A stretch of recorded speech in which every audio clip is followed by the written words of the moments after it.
నమస్తే welcome to YoYo TV. Parliament ఎన్నికల నేపథ్యంలో కాంగ్రెస్ ప్రచారంలో వేగం పెంచింది. మిషన్ 15 పేరుతో ప్రజల్లోకి వెళ్ళింది. ఈ నేపథ్యంలో మరోసారి 17 నియోజకవర్గాల్లో కాంగ్రెస్ వ్యూహకర్త సునీల్ కనుగోలు సర్వేలు నిర్వహించారు. దీంతో ఇంకా దూకుడు పెంచాల్సిన నియోజకవర్గాలను వివరాలను ఆయన ఏఐసిసి కార్యదర్శి కేసీ వేణుగోపాల్ అందజేసినట్లు సమాచారం. ఈ నేపథ్యంలోనే రాష్ట్ర నేతలతో కేసీ వేణుగోపాల్ సమావేశం నిర్వహించారు. ఈ సమావేశంలో ఇంకా ప్రచారం గట్టిగా చేయాల్సిన నియోజకవర్గాల లిస్టును కీలక నేతలకు అందజేసినట్లు తెలుస్తోంది. అయితే ఆ లిస్టులో మల్కాజ్గిరి పార్లమెంటు స్థానం ఉన్నట్లు సమాచారం.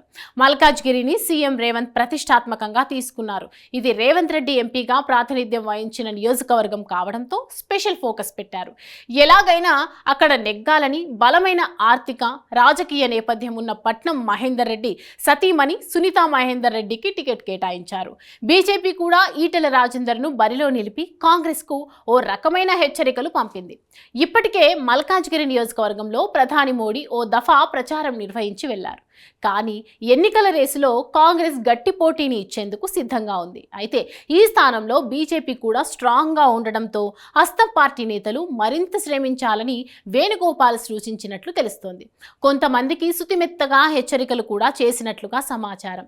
ప్రచారంలో దూకుడు పెంచాలని స్థానిక నేతలను కలుపుకొని కీలక నేతలను పార్టీలో చేర్చుకుంటూ గెలుపే లక్ష్యంగా ముందుకు వెళ్లాలని సూచించారు. గెలుపు ధీమాతో నిర్లక్ష్యం వహించొద్దని, రాహుల్ గాంధీని ప్రధాని చేసేందుకు తెలంగాణ ఫలితాలు ప్రత్యేకంగా దోహదం చేయాలన్నారు. ఈ నేపథ్యంలో చేవెళ్ల, మల్కాజ్గిరి, సికింద్రాబాద్ సెగ్మెంట్లపై ప్రత్యేకంగా దృష్టి సారించాలని చెప్పినట్లుగా తెలుస్తోంది. పట్నం సునీతా మహేందర్ రెడ్డికి స్థానిక నేతల నుంచి సహాయ నిరాకరణ కొనసాగుతోంది. స్థానికులను కాదని స్థానికేతరులకు టికెట్ ఇవ్వడం పట్ల సీనియర్ నేతలు నారాజ్గా ఉన్నారనే ప్రచారం జరుగుతోంది.